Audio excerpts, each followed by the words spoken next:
Sir. सभी लोगों को नमस्कार। देखिए, ये जो क्लासेस हैं ये orbit institute of applied homeopathy की तरफ से रेगुलर क्लासेस चलती रहती है। और जो क्लिनिकल हमारा जो क्लासेस का ग्रुप है उसमें हम लोग क्लिनिकल्स की बात करते हैं और ये जानने की कोशिश करते हैं कि आखिर क्या क्लिनिकल का सिग्निफिकेंस है और क्यों क्लिनिकल जरूरी है। तो होता क्या है कि जैसे मतलब हम लोग अभी एक डॉक्टर का मेरे पास फोन आया, उनके बेटे को कोई तकलीफ हो रही थी, वो भी होम्योपैथिक डॉक्टर है, बहुत अच्छे डॉक्टर हैं, लेकिन वो अपने बेटे के मुंह के छालों को ठीक नहीं कर पा रहे थे। मैंने भी कोशिश करी, मेडिसिन नहीं पकड़ में आई, तो हमें जाकर के एक ईएनटी के पास गए और उन्होंने बताया कि इसको वायरल हर्पीज है।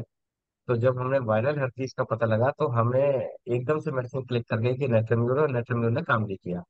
तो डायग्नोसिस का एक हमेशा एक सिग्निफिकेंस है, क्लिनिकल का एक सिग्निफिकेंस है, जो हम लोग बेसिकली पकड़ ही नहीं पा रहे थे, दोनों ही डॉक्टर होकर के। और वो एक जरा सी डायग्नोसिस पे ठीक भी हो गया। तो हमारी कोशिश ये रहती है कि जो होम्योपैथी में आज के दिनों में हम लोग क्लिनिकल साइंस को भूलते चले जा रहे हैं, तो उसका जो सिग्निफिकेंस है वो हमेशा बना रहे, और इस बात को समझा जाए कि होम्योपैथी में क्या सिग्निफिकेंस है क्लिनिकल का। तो आज हमारे साथ अभी है डॉक्टर अभिनव कुमार सक्सेना, जो लखनऊ से है, अपनी क्लिनिकल प्रैक्टिस करते हैं और इस समय पीडियाट्रिक्स में एमडी कर रहे हैं। तो बहुत बहुत स्वागत है डॉक्टर अभिनव आपका। थैंक यू और सो मच सर। आज ये, हाँ, आज ये हमें बता रहे हैं कुछ कॉन्स के बारे में।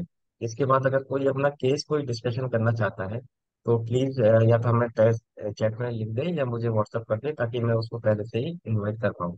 सो डॉक्टर अभिनव, बताओ आप कॉन्स के बारे में क्या बताना चाहते हो। सर सर पॉन्स मतलब primarily when you gave me this topic, मेरा थोड़ा सा वो था कि भाई इट्स अ वेरी दो it's one of the largest structures of the brain stem, but it is not very significantly taught at times. तो काफी खोजबीन करने के बाद एंड आपके कुछ पॉइंट्स उठाने के बाद थोड़ा बहुत कुछ मिला है। अगर उसको जस्टिफाई, आई डोंट नो कि मैं उस टॉपिक को बहुत अच्छे से जस्टिफाई कर पाऊंगा नहीं कर पाऊंगा। We would always love to have your suggestions on it. तो सर बेसिकली पहले एनाटॉमी से स्टार्ट करते हैं। तो एनाटॉमिकली पॉन्स, अगर मैं आप लोगों को थोड़ा सा कवरेज के साथ, अगर मैं,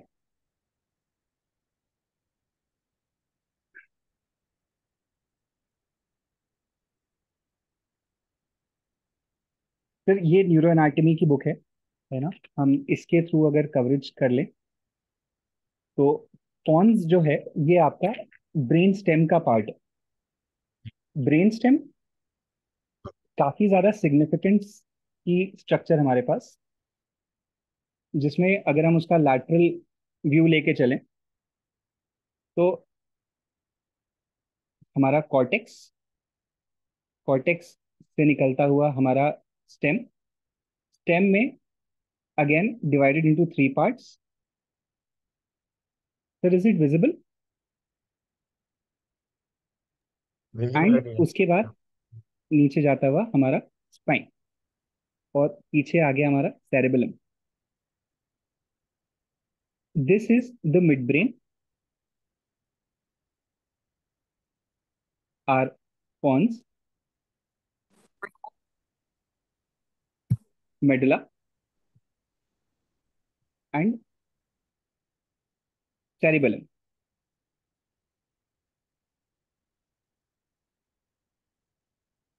Pons is divided into two parts, the ventral bit and the dorsal bit, है ना।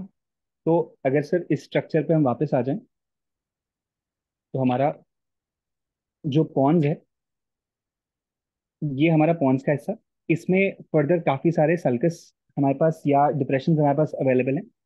इसके सेंट्रल से हमारी बेसलर आर्टरी निकलती है जो नीचे की तरफ सप्लाई करती है।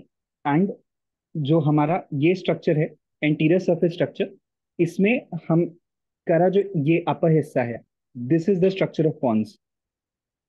Pond's is known as pons due to the anatomical structure that happens there,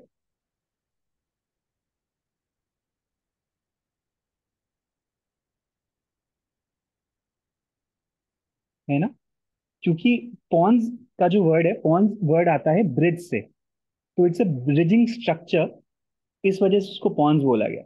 sir the very confusion with many of the books that I went through, yeah, many of the lecturers were they gave it कि usually people think कि pons is the bridge between the midbrain and medulla oblongata, but it is not the case.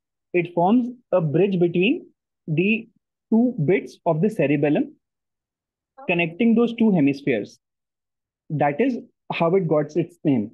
There are fibers running from the pons towards this, towards the lateral bits of the cerebellum. यहाँ पे sir आ जाता है ये.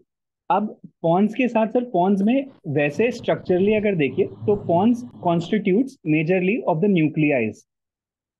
हमने वो starting में देखा sir, एक वेंट्रल बिट है इसका, एक डॉर्सल बिट है. Dorsal bit of the pons is known as tegmentum. Tegmentum जो है evolutionary oldest part of pons है. जो हमारा वेंट्रल बिट है उसमें प्रेजेंट है पोंटाइन न्यूक्लियाई. अब पोंटाइन न्यूक्लियाई का फंक्शन जो है वो है आपका कॉर्टेक्स से जो फाइबर्स आते हैं, जो जिसको हम कॉर्टिकोपोंटाइन फाइबर्स बोलते हैं, वो रिजाइड करते हैं आकर के अपने प्राइमरी न्यूक्लियस के बाद सेकेंडरी न्यूक्लियस में जो पोंटाइन न्यूक्लियाई है. और पोंटाइन न्यूक्लियाई से सेकेंडरी फाइबर्स मूव करते हैं हमारे सेरिबेलम में. That is pontine cerebellar fibres जो हैं. तो it's basically a connecting link between the cerebral cortex and the cerebellum. फिर हमारा जो टेगमेंटम पार्ट है, टेगमेंटम पार्ट में सर न्यूक्लियाइज हैं जो रिस्पॉन्सिबल होते हैं हमारे अराउजल एंड हमारे अटेंटिवनेस के लिए, जो हमारा बेसिक एस्पेक्ट बनाते हैं. जो वेंट्रल पार्ट के न्यूक्लियाई हैं ये कोऑर्डिनेशन ऑफ मूवमेंट में हेल्प करते हैं, एंड जो टेगमेंटल पार्ट के न्यूक्लियाई हैं अराउजल एंड अटेंटिवनेस में हेल्प करते हैं. अब इससे सर पॉन्स में हमारे पास जो नर्व्स हैं, चार क्रेनियल नर्व्स का भी यहाँ से ओरिजिन होता है. इसके सेंट्रल बिट से हमारी फिफ्थ, जिसको हम ट्राइजेमाइनल नर्व बोलते हैं, उसका ओरिजिन होता है, जिसका न्यूक्लियाई इसके सेंटर में लाई करता है. फिर उसके बाद हमारे पास सर तीन और हैं जो पॉन्स के बेस से अराइज करते हैं. एंड यहाँ पे हमारा सर फिफ्थ, सिक्स, सेवेंथ और एट्थ है, ये लैटरल की तरफ चले जाते हैं. अगर मैं पॉन्स को देखूं तो पॉन्स का जो सेंट्रल बिट है इससे हमारे फिफ्थ जो है वो निकल रहे हैं. और जो अगर ये हमारा मिडला है तो जो ये बेस बनेगा, इस बेस के हमारे सेंट्रल से सिक्स, फिर सेवेंथ और लैटरल मोस्ट एरिया से एट्थ जो हमारा क्रेनियल आर्टरी है, क्रेनियल नर्व है, वो निकलती है. इसी की वजह से सर बहुत सारे इसके जो फर्दर कॉम्प्लिकेशंस होते हैं, जो इसकी पैथोलॉजिकल कंडीशंस है, वो इससे भी रिलेटेड हैं. बट मतलब that is towards the lateral and.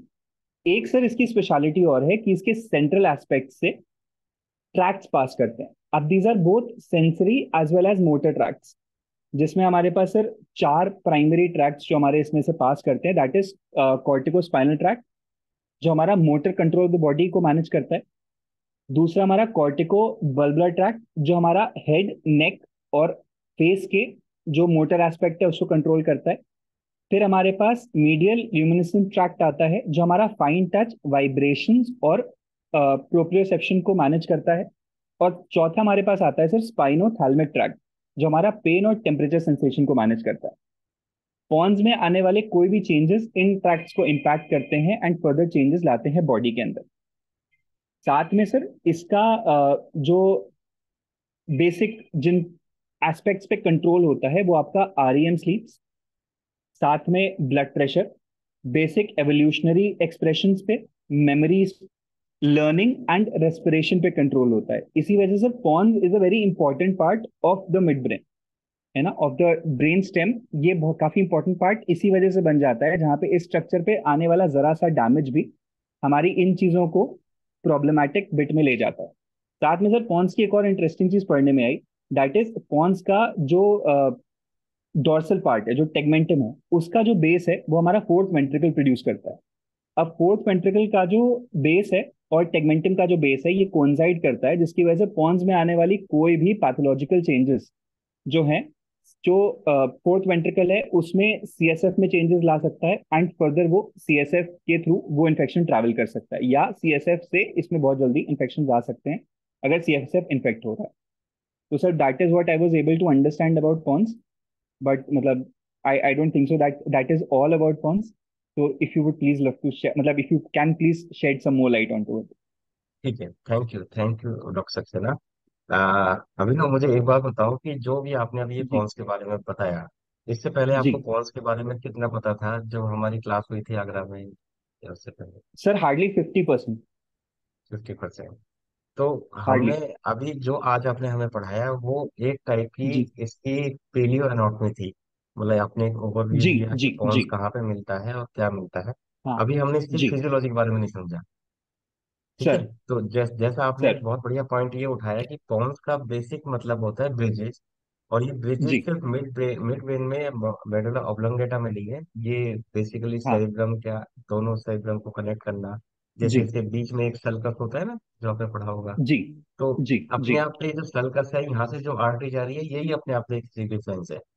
जहां तक सर। आप हाइपोथैलेमस को स्टडी करते हो, तो हाइपोथैलेमस को स्टडी करने से पहले आपको पॉन्स के बारे में पता करना चाहिए कि पॉन्स में ऑलरेडी कितनी क्रेनियल नर्व हैं जो जा रही हैं, जिसमें है फिफ्थ, सर 4। सिक्स, हाँ, है ना, हाँ। और सेवन और एट शायद, यही है ना। जी तो ये जो जी क्रेनियल नर्व है, ये अपने आप में सबसे मेजर क्रेनियल नर्व है जो आपकी बॉडी के मैक्सिमम सिस्टम को कंट्रोल करती हैं। इवन हमारे पास जी कुछ ऐसे पेशेंट आते हैं जो ये कह करके आते हैं कि शायद आपको माइग्रेन है, लेकिन उसको हम्म, माइग्रेन ना होकर के उसको ट्राइजेमिनल न्यूरोलजिक पेन होते हैं, जो रिफर्ड पेन होते हैं, रेडिएशन होते हैं, और वो माइग्रेन से मिमिक्री करते हैं। जी ठीक है। तो अभी आपने इसका एक रोल बताया आरईएम स्लीप में, कि हमारे सोने का जो सर। पैटर्न है। मतलब अगर आप मुझसे हम्म, फिजियोलॉजिकली पूछोगे तो हम सुबह कैसे उठेंगे, हम अगले दिन कितने एक्टिव रहेंगे, कितने एक्टिव नहीं रहेंगे, ये भी एक्चुअली हम्म, आपका जो पॉन्स है वो डिसाइड करता है। अगर आपने इसको जरा सर। सा भी टच करने की कोशिश करी तो ये गड़बड़ हो जाएगा। तो जैसे मैं आपको सर। उस दिन सबको लोगों को पढ़ा रहा था कि जो बेसिकली सबसे वाइटल ऑर्गन है, तो वो हम्म, कौन से हैं, तो हमें पढ़ाया जाता है कि भैया हम्म, हार्ट है, लीवर है, किडनी है। मैं कहता हूँ कि जितने भी सेंट्रल लाइन पे हैं ये सबसे हार्ड है। अगर आप पोन्स को हटा दो तो आदमी एकदम खत्म हो जी। जाएगा। जो जब हाँ जी। फांसी लगती है, जब फांसी लगती है तो सबसे वाइटल ऑर्गन कौन सा होता है? सेकंड वर्टिब्री, है ना। सेकंड वर्टिब्री जैसी कोलैप्स हुई, कराटो में भी हम लोग ये सीखते हैं कि अगर किसी को एक ही झटके में मारना है तो आप उसकी सेकंड वर्टिब्री को हिट करो, तो आपका जो काम है वो हो जाएगा बिना किसी हथियार के। तो सबसे वाइटल ऑर्गन कौन हुआ? हमारी वर्टिब्रल कॉलम, या हमारी वर्टिब्रल कॉलम के भी कुछ ऐसे मेन पार्ट जो हमारी पूरी बॉडी को कंट्रोल कर रहे हैं। तो पॉन्स की जब फिजियोलॉजी को हम पढ़ते हैं, तो पॉन्स की फिजियोलॉजी में आपको ये समझ में आ गया कि चार क्रेनियल नर्व उससे जा रही हैं। इसी के साथ साथ क्या होता है कि जो एक मिनट होल्ड करेंगे। हाँ, मेरे पास। तो बेसिकली मैं कहना चाह रहा था कि जो इसकी फिजियोलॉजिकल है वो आपके हाइपोथैलेमस को कहीं ना कहीं कंट्रोल करती है, और हाइपोथैलेमस आपको मालूम है कि वो रिलीजिंग फैक्टर्स रिलीज करता है। और इन्हीं रिलीजिंग फैक्टर्स के जरिए हमारी जितनी भी बाकी ग्लैंड्स हैं वो काम करती हैं, चाहे उसमें पिट्यूटरी आए, चाहे उसमें थायराइड आए। तो पॉन्स अपने आप में एक ऐसा कनेक्टिंग लिंक है जो सिर्फ दो चीजों को जोड़ नहीं रहा है, उनके बीच की केमिस्ट्री को भी इधर से उधर पास करने में, या हमारा ब्रेन कैसे कोऑर्डिनेशन कर रहा है उसके लिए भी बहुत रिस्पॉन्सिबल है। हम आंखों से क्या देख रहे हैं उसको कैसे पर्सेप्ट कर पा रहे हैं, हम कानों से क्या सुन रहे हैं, हम कानों से कैसे चल रहे हैं, हमारी जो वर्टिब्रल, सॉरी, जो कॉक्लियर स्पेस है, जो वेस्टिबुलर स्पेस है, वो कैसे काम कर रहा है, उसके लिए भी पॉन्स जिम्मेदार है। कि ये बहुत छोटा सा ऑर्गन जिसको हम लोग जनरली मिस कर देते हैं। अब प्रॉब्लम ये आई कि मतलब मैंने पॉन्स को बहुत सारे लोगों को पढ़ाया है, मैंने बहुत सारे स्टूडेंटों को पढ़ाया है, लेकिन सब लोगों का क्वेश्चन ये होता है कि सर इसका हम लोग होम्योपैथी में कैसे यूज करेंगे, है ना, वरना हमें पॉन्स पढ़ने का फायदा क्या हुआ। तो पॉन्स पढ़ने का फायदा इतना है कि अगर आपको लग रहा है कि बहुत सारे ऐसे सिम्टम है जो आपके पॉन्स को खराब होने से, मतलब अगर आपने पॉन्स की फिजियोलॉजी को पढ़ा है, तो आप इसमें से बहुत सारे ऐसे सिम्टम्स को जान पाएंगे जिनके लिए आपको कुछ पूछने की जरूरत ही नहीं है।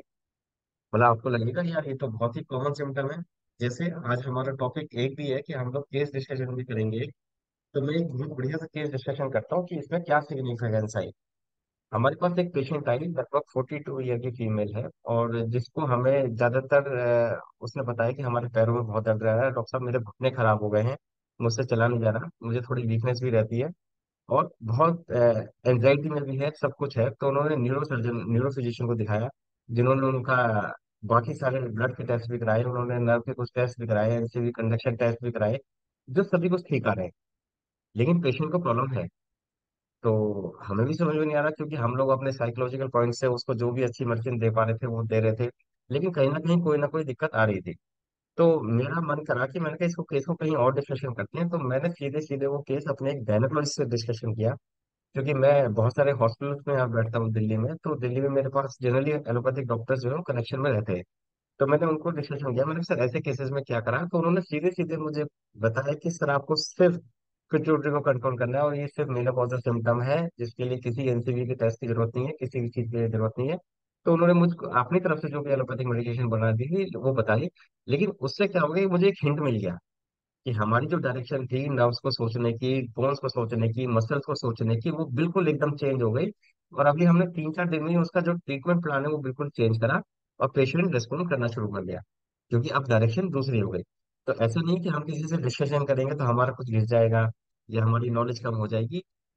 मैं सभी लोगों को फिर से एक बार रिमाइंड कराता हूँ कि डॉक्टर हैनीमैन सर या डॉक्टर क्लार्क, डॉक्टर कैन, कोई भी हो, वो सबसे पहले एक डॉक्टर थे, उसके बाद वो होम्योपैथ बने। और उन्होंने कभी भी डिस्कशन करने से कभी भी हिचकिचाए नहीं। जो हमारे यहाँ शायद इस समय सिस्टम में बहुत ये ग्लिच आ गया है, कि हम लोग ये समझते हैं कि अगर दूसरे से पूछेंगे तो पता नहीं क्या दिक्कत आ जाएगी। और जनरली जो लोग नहीं बता पाते हैं वो लोग होते हैं जिनको शायद एनाटॉमी या फिजियोलॉजी या उससे कोई कनेक्शन के बारे में नहीं पता लगता। तो ये जरूरी नहीं कि आप कौन सी सिर्फ एनाटॉमी पढ़ो, मैं कहता हूँ फिजियोलॉजी पढ़ो, और उसको समझो कि किस केस में कहाँ तक आएंगे। अब आप जब कौन सी फिजियोलॉजी की बात करेंगे डॉक्टर अभिनव, हम अगले सेशन में इसके बारे में फिजियोलॉजी पे भी थोड़ी सी बात करेंगे, कि कौन सी तरह छोटा है नहीं जितना आज हमने कर लिया है, क्योंकि पूरी जो लाइफ की केमिस्ट्री है, सो जो पूरा दिन वो डिसाइड करता है, तो इसका मतलब बहुत बड़ा होगा, है ना। तो मैं आपको कुछ और लिंक शेयर करूंगा, आप उस वो कौन को वहां से समझो, और इसकी फिजियोलॉजी को समझो, उसके सिम्टम्स को समझो। तब आपको पता लगेगा कि केस टेकिंग जो हमें आजकल सिखाई जा रही है, कि हम एक बहुत लंबी केस टेकिंग करें, ऐसी जरूरत नहीं है। अगर आपको फिजियोलॉजिकल सिम्टम्स बहुत अच्छे पता है, तो आपको केस टेकिंग में ये बहुत हेल्प मिल जाएगी कि आप कितनी जल्दी केस को कहाँ तक पहुंचाना है, उसकी पैथोलॉजी अभी कहाँ पर है, कहाँ से आई है और कहाँ को जाएगी। तो ये बात बहुत सिग्निफिकेंस है, इसलिए क्लिनिकल की अपनी एक सिग्निफिकेंस है, इसको कभी छोड़ना नहीं है। और जो भी आज हमारे साथ में रहे उनका बहुत बहुत धन्यवाद। अगर आप में से किसी को कोई कुछ चीज पूछनी है आज कॉन्स के बारे में, तो अभी डॉक्टर अभिनव हमारे साथ हैं, मैं अगर हो सकता है तो मैं भी बताऊंगा। किसी को कोई केस डिस्कशन करना है, जैसे मैंने अभी एक केस के बारे में बताया, तो किसी ऐसा कोई केस जो आपको समझ में आ रहा हो, आप भी शेयर कर सकते हो। किसी का कोई क्वेश्चन हो।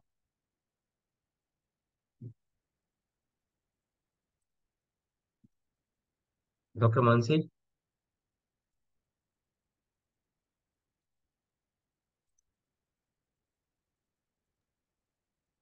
Good evening sir. Good evening बेटा, कैसी चल रही है तैयारी सब? सर अच्छी चल रही है सर। मेरा एक क्वेश्चन है कि हमारी जी। होम्योपैथी में ऐसी कोई मेडिसिन है जिनका sphere of action direct cons पे हो। हाँ बिल्कुल है, ये मैं चाह रहा था कि तुम लोग पूछो। कैलकुलेटर फ्लोर है, नेटम्यूर है, लेगेसिस है, सबका है। मैं वही कह रहा हूँ ना कि जब आप इसके फिजियोलॉजिकल सिम्टम्स को पढ़ेंगे ना कि ये कंट्रोल क्या कर रही है, तो आपको समझ में आ जाएगा कौन सी मेडिसिन, आपको लगेगा कि वो आप बिल्कुल मेडिसिन पढ़ रहे हो, 100%। तो इसकी फिजियोलॉजी पढ़ो, सिम्टम आपको बिल्कुल मेडिसिन के जैसे ही मिलेंगे, तब आपको समझ आएगा कि हमें नेट्रीमेल इतना पूछने की जरूरत ही नहीं थी। मैक्सिमम मेंस्ट्रुअल माइग्रेन के केसेस जितने भी होते हैं उनमें पॉन्स की जरूरत पड़ती है। ये हिंट है आप लोगों के लिए। जितने भी मेंस्ट्रुअल ओके। माइग्रेन है उसमें सब में पॉन्स की जरूरत पड़ेगी, आपको कैसे मैनेज करना है बस वो देखना है। Doctor Manish sir.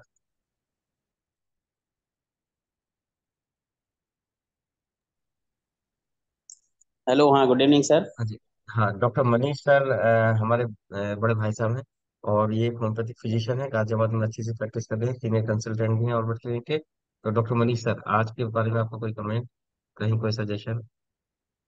ये बहुत अच्छा टॉपिक आपने आज लिया और मुझे बड़ा इंटरेस्टिंग लगा। और बेसिकली हमारी जो सबसे जो बड़ी जो कमी है वो यही है कि हम लोग जो है एलाइड को नहीं पहले पढ़ रहे हैं। एनाटॉमिकली फिजियोलॉजिकली इसको रिलेट करके अगर हम सब मैट्रिया मेडिका पढ़ें तो हम बहुत अच्छा रिलेट कर पाएंगे। आप जितनी भी मैट्रिया मेडिका में जितने भी सिम्टम पढ़ते हैं, आप उसका कहीं ना कहीं रोल एनाटॉमी या फिजियोलॉजी से जुड़ा हुआ है। और ये डॉक्टर दीपक सर बहुत अच्छी तरीके से बताते हैं। मुझे बड़ा कह के वो खुद बड़े बन जाते हैं। तो मैं उनका बहुत थैंक यू। ही मतलब धन्यवाद करता हूँ कि वो बहुत अच्छी अच्छी चीज़ लाते हैं और हम लोगों को ये सब सीखना चाहिए। और उनके हर एक पॉइंट में कहीं ना कहीं लॉजिकल होता है। आप कहीं भी देखो, कहीं भी कहीं डिस्कशन चल रहा हो, तो वो सबसे पहले उसको एनाटॉमी और फिजियोलॉजी के द्वारा ही समझाएंगे। हो सकता है आप उसे मैथमेटिक्स में पढ़ें, लेकिन जब आप उसका रिलेट पूछेंगे सर से, तो वो कहीं ना कहीं एनाटॉमी फिजियोलॉजिकल मिलेगा। बायोकेमिस्ट्री भी हमें बहुत पढ़नी चाहिए, उससे भी काफ़ी हमें इंफॉर्मेशन मिलती है। और ये जितने भी सिम्टम जैसे सर बता रहे हैं, तो मीनोपॉजल में आजकल कंडीशन ऐसी भी होती है कि कई लेडीज क्या होती हैं, उनके पीरियड ना सप्रेस हो जाते हैं। जैसा मैं देख रहा हूँ आजकल जो केस आ रहे हैं, अराउंड 38 से लेकर 45 के बीच में उनके पीरियड सप्रेस हो जाते हैं और वो बंद हो जाते हैं। और जब वो गायनी के पास जाते हैं, तो गायनी भी ज़्यादातर क्या उनको बोल देती हैं कि ये आपके मीनोपॉज हो चुका है। जिसकी वजह से फीमेल से, आजकल आपको पता ही है गूगल पे कितना सर्च करती है, तो जैसी मीनोपॉज उनके दिमाग में वर्ड आता है, तो उसके बाद क्या होता है, उनका बिल्कुल एकदम जो है नजरिया बदल जाता है। वो सिम्टम देख के वो सब उसी तरीके से बिहेव करने लगती हैं, जबकि बहुत रॉन्ग है। सारी की सारी डायग्नोसिस चेंज हो जाती है, सारे के सारे पर्टिकुलर सिम्टम चेंज हो जाते हैं आपकी बॉडी के। साइकोलॉजिकल आप इतने इफेक्टेड हो जाते हैं कि आपको पता ही नहीं चलता। अभी एक मेरे पास एक पेशेंट आया था, 42 ईयर एज में उसको पीरियड बंद हो गए थे, वो सप्रेस हुए। जबकि गायनी को दिखाया तो उन्होंने बोला कि नहीं, ये इनका जो है मीनोपॉज हो गया है। आप खुद इस बारे में जज कर सकते हैं कि पीरियड साइकिल जो होती है उनकी सब एक लिमिट होती है, वो कितनी साइकिल चलेंगी। अगर अर्ली एज में होते हैं तो हो सकता है अर्ली आपकी मीनोपॉजल कंडीशन बन जाए, लेकिन अगर वो लेट शुरू हुए हैं तो वो लेट भी होते हैं। कई लोगों के, कई फीमेल्स के जो है ज़्यादातर 50 से अबव मीनोपॉज होते हैं। तो फिर उस लेडी, वो लेडी जब मेरे पास आई थी वो 48 ईयर की थी, तो मतलब समझो उसको 6 ईयर से पीरियड्स नहीं हो रहे थे। और उनके बीच में इतनी प्रॉब्लम, साइकोलॉजिकली इतनी टेंशन बैठी हुई थी, तो सारे के सारे सिम्टम वही बिहेव कर रही थी। फिर उनको सिर्फ एक मेडिसिन दी, तो जिसकी वजह से क्या हुआ कि वो सारे साइकोलॉजिकल मेंटिकल मेंटली सिम्टम सारे चेंज हुए, सब कुछ बेटर हुए। और उनके 2 ढाई महीने के बाद पीरियड भी अपियर हो गए। तो ये बहुत ही अच्छे केस होते हैं। आपको हमें जज करना पड़ेगा पेशेंट कहाँ पर है, किस कंडीशन में है, क्योंकि वो रिपोर्ट, डायग्नोसिस, ये सब चीज़ करा के ले आएगा। अब हमारा काम होता है जज करना। अगर हम ठीक ऑब्जर्वर हैं, हम ठीक ऑड स्क्वायर हैं, तो फिर हमको सही तरीके से काम करना पड़ेगा। तो बहुत अच्छा सेशन रहा आज का सर, और इसको कंटिन्यू करेंगे। बहुत ही अच्छा लगा हाँ सर। मुझे। Thank you sir. जी, थैंक यू, थैंक यू। तो डॉक्टर अभिनव बहुत बहुत धन्यवाद, और डॉक्टर मनीष आपका बहुत सर बहुत धन्यवाद एक आपके इनपुट्स का। जी। एक क्वेश्चन था सर। और सर जैसे जी। अगर इसकी पैथोफिजियोलॉजी जब पढ़ते हैं पॉन्स की, हाँ। तो जी। उसमें मेजरली जो कंडीशंस आती हैं वो इंजरी बेस्ड कंडीशंस आती हैं, जी। है ना? बट जी। हम सर यहाँ पे जिन कंडीशंस की बात कर रहे हैं वो नॉन इंजरी बेस्ड कंडीशंस हैं। जी। तो वहां पे सर किस तरीके से हम मतलब उन हम किस तरीके से वो चेंजेस कैसे पॉन्स में डेवलप करेंगे कि वो non injury based condition develop होना शुरू हो पैथोलॉजिकली? गुड। देखो होता क्या है कि जब हम कभी इंजरी की बात करते हैं, तो जैसे हम उस दिन आपको बेरिस्पर की इंजरी के बारे में, अनिका की इंजरी के बारे में बता रहा था, तो ऐसी बहुत जी। सारी हमारी बॉडी के अंदर इंजरी होती हैं जिनका आज की डेट में पैथोलॉजी की जो रेंज है, वो शायद 1.6 मिलियन इंजरीज हमारी बॉडी में पर डे एक नॉर्मल एडल्ट में होती रहती है। इतनी इंजरीज, चाहे वो सेलुलर लेवल पे हो, चाहे वो टिश्यू लेवल पे हो, चाहे वो लिगामेंट के लेवल पे हो। तो हम इसको, हम्म। ये भी एक टाइप की इंजरी है ना, कि मतलब हमारे टिश्यू सर। हर्ट हो रहे हैं। मतलब अभी अभी मैंने क्या कर रखा है कि मैंने एक हेडफोन लगाया हुआ है, मेरी गर्दन ऐसे है, हम्म। मैंने गर्दन को ज्यादा ऐसे इम्पैक्ट डाल दिया कि मुझे लगा कि यार फोटो खिंचवाने के लिए मुझे गर्दन ऐसे करनी पड़ेगी। तो जहां पे भी हमारी बॉडी स्ट्रेन कर रही है, वो एक टाइप की इंजरी है। इंजरी का मतलब ये नहीं हम्म। होता कि किसी ने उठा कर डंडा मारा या किसी का आपका एक्सीडेंट हो गया तो इंजरी है। तो जो सेलुलर लेवल पे या फिर केमिकल लेवल पे जो इंजरी हो रही है, वो भी एक टाइप की इंजरी है। और ये जो हमने फिजियोलॉजिकल कनेक्शन दिया है पॉन्स का, वो केमिकल इंजरीज, और ये जो सेलुलर लेवल पे इंजरीज है, ये उनकी देन है। ऐसा होता है ना, ओके। जब हमारे पास जो अभी जैसे डॉक्टर मनीष शर्मा ने बताया, तो वो एक दिन का केस नहीं है ना, वो कई सालों से जी। डेवलप हुई एक केमिकल इंजरी, या उसके मेंटल लेवल की जो भी इंजरी है वो चली आ रही है। लेकिन हमें उसको कैसे कनेक्ट करना है, बस वो देखना है। एक तरीका तो ये है कि सर। आप एक बहुत बड़ी लंबी केस टेकिंग करें और उसके पूरे जन्म से लेकर के अभी तक बात करें, और फिर उसके बाद एक एसेंस पे पहुंचे।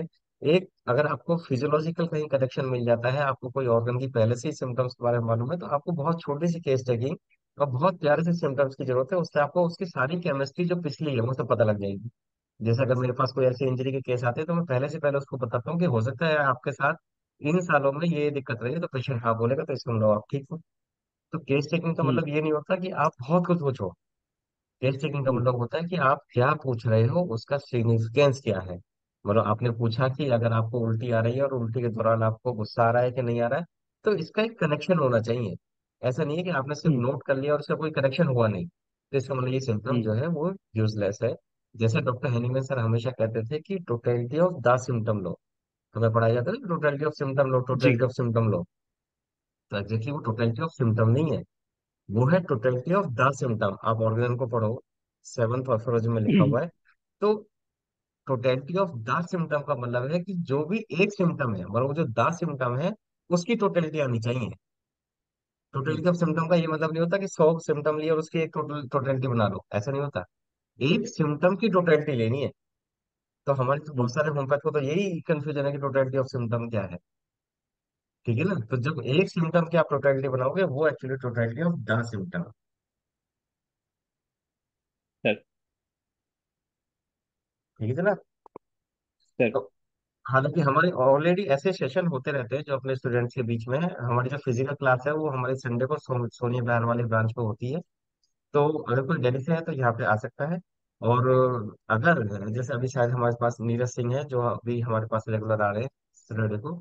और बाकी हम लोग ऑनलाइन ऐसे डिस्कशन करते रहते हैं, लेकिन क्योंकि मैं फिक्स नहीं कर पाता इन चीज़ों को, लेकिन अब मैं कोशिश करूंगा कि इसको एक फिक्स करें 15 दिन पे या महीने पे, जैसा भी हम लोग डिसाइड करेंगे। और हम लोग टाइम ये रखेंगे 10 बजे का, ताकि सब लोग अपनी क्लिनिक से फ्री होकर के आधे पौने घंटे का एक एजुकेशन सेशन ले लें। ठीक है। किसी का इसके सर। बारे में कोई भी सजेशन हो तो हमें बताइएगा। तो डॉक्टर अभिनव सक्सेना बहुत बहुत धन्यवाद। और प्रैक्टिस को जमाए रखो। देखो आपको पॉन्स में फिजियोलॉजी तुम 2-3 दिन में पढ़ना, तो मैं अगले एक हफ्ते के अंदर पॉन्स की बहुत सारे केसेस जो है वो अपने आप ही दिखाई देने लगेंगे कि हाँ। क्या हो रहा सर। है ना। सर आपसे बस एक रिक्वेस्ट है कि प्लीज हम लोग को थोड़ा जी, सा इसका जो मतलब आपके पास टेक्स्ट हो तो उसका प्लीज लिंक दीजिएगा। वो मैं दे दूंगा सब, सब हाँ जी। भेजूंगा। सर। ग्रुप पे भेज दूंगा। सर। ठीक है। सर। ठीक है। Okay sir. Okay, thank you भाई। Thank you thank you so sir. Thank much you, sir. Good समय नाइट देने सर। के लिए। Good night.